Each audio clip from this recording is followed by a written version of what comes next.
Olá, meus caros. Eu quero conversar com vocês um minutinho a respeito da administração das sociedades. Eu vejo bastante dúvida a respeito desse assunto e acho que vale a pena a gente repisar nele um pouquinho. Olha só o que acontece.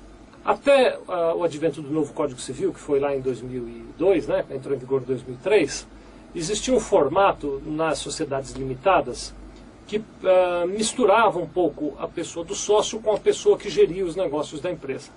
E era muito comum, você deve ter ouvido falar disso, que existisse o tal do sócio-gerente.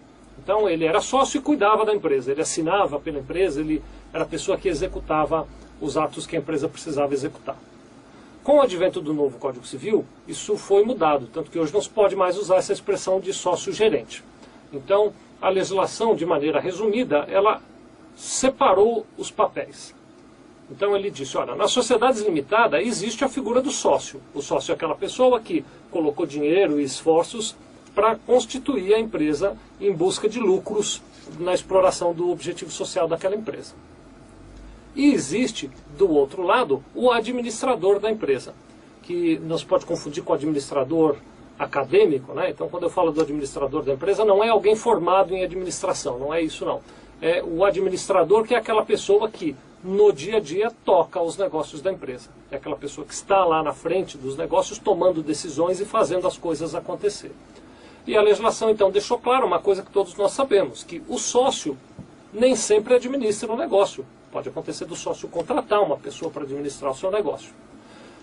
Bom, isso não quer dizer que o sócio ficou impedido de administrar, não é nada disso não. Então, o sócio ele pode ser sócio, é um papel, e administrador, um outro papel diferente, ou ele pode ser apenas sócio e nomear alguém para ser o administrador daquela empresa, por exemplo, contratar um administrador profissional ou nomear outro sócio para ser o administrador, sendo que ele não vai participar da gestão do negócio.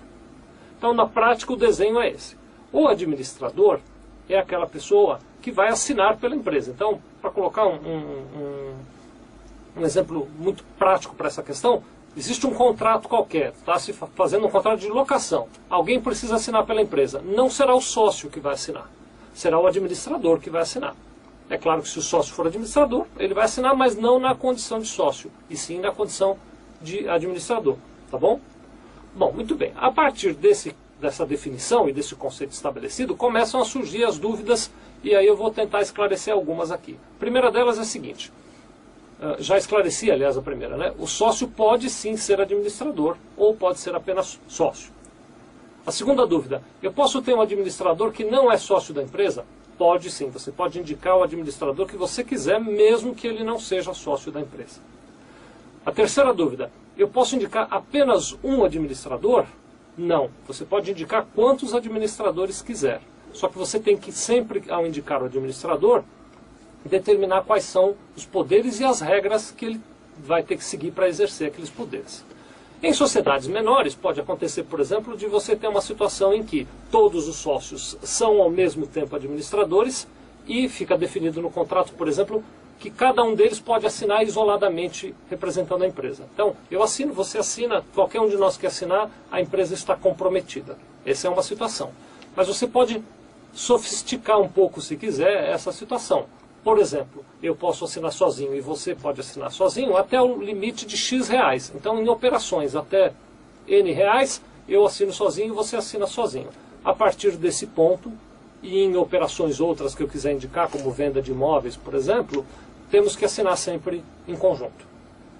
E você pode ir complicando, se for necessário para a sua organização, isso. Pode colocar N administradores, 3, 4 administradores, obrigando que 2 sempre assinem em conjunto. Tudo isso são coisas que você pode determinar aí na sua empresa.